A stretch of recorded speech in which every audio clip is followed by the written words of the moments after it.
Olha só, hein? Que responsabilidade! Nós vamos falar sobre desenvolvimento e subdesenvolvimento econômico em Celso Furtado, que é o medalhão brasileiro, um grande intelectual, e Schumpeter, austríaco. Olha que bela interligação esses dois jovens com a cabeça brilhante fizeram. Então, meus caros, eu queria perguntar sobre esse trabalho de vocês, né? Qual a importância desses dois economistas, desses dois pensadores, tanto o Celso Furtado como o Schumpeter, para a gente fazer uma análise desse mundo histórico da economia e o nosso mundo contemporâneo. Bom, perfeito. Fábio, primeiramente, agradecer novamente, tá, o convite, o espaço aqui na rádio.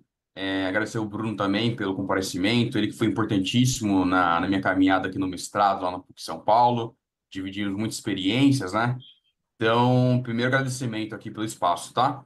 E quanto ao trabalho, ele foi uma construção conjunta, né, durante o mestrado, né? A gente participou de muitas matérias em conjunto, né? A gente participou de várias matérias no mesmo espaço, os mesmos professores, e através de conversas, essa de cafezinho, de intervalo durante as aulas, a gente acabou confluindo as ideias, né? Ele que tem uma leitura muito mais aprofundada que eu e o Schumpeter, o Furtado, que é a base, basicamente, da meu trabalho de dissertação, do mestrado. Então, nessas ideias, nessas conversas rotineiras, a gente acabou criando alguns insights, né?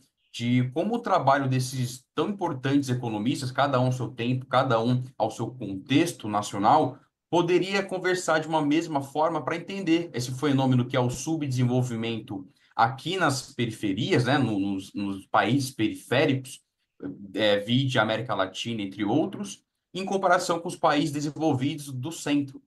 Então, muitas teorias e muitas analogias que ambos economistas utilizam, eles podem sim ser utilizados para analisar cada um à sua maneira e cada um ao seu contexto histórico estrutural, como cada país chega aonde chega e como se formou isso.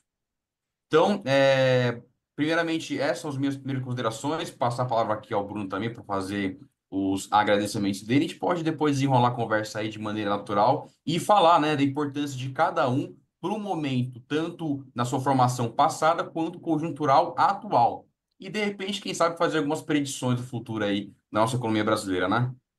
Maravilha. Bom, eu primeiramente agradeço o espaço, Fábio, Luiz, agradeço também por ter me notificado, é um prazer revê-lo também. Conforme o Luiz colocou, esse é um trabalho desenvolvido em ano de 2022 mesmo, durante o nosso mestrado em Economia na PUC, São Paulo. No caso, minha dissertação teve como base o Schumpeter, no caso. Então, justamente nessas conversas nossas, podemos encontrar alguns pontos de contato possíveis. Só esboçando aqui que nosso artigo não teve tanta intenção de ser, como se diz, é, exaustivo na comparação entre os dois, mas esboçar alguns pontos de contato que permitem identificar de que modo o Furtado e o Schumpeter podem trazer essa compreensão heterodoxa para a compreensão do fenômeno do subdesenvolvimento, né? O Schumpeter, que, apesar de, em princípio, ele ter um posicionamento pessoal liberal, não obstante, foi uma das principais fontes de inspiração para o desenvolvimentismo clássico. Porque o Schumpeter, em particular aqui no caso, ele é mais reconhecido por sua contribuição à teoria do desenvolvimento econômico, compreensão do capitalismo como um fenômeno de desequilíbrio, em que a inovação é a ordem do dia. Compreender o capitalismo significa entender a dinâmica de como as diferenciações de produto e processo geram lucros extraordinários, geram ciclos econômicos. Entender de que forma essa leitura dele, que tem uma raiz em Marx, inclusive, ela pode ser aproximada do Furtado, ao tomarmos um conceito que vou introduzir posteriormente de subdesenvolvimento schumpeteriano, que é uma ideia que um economista norueguês chamado Eric Reinert introduz para compreender de que forma essa assimetria entre centro e periferia pode ser entendida à luz da contribuição do Schumpeter.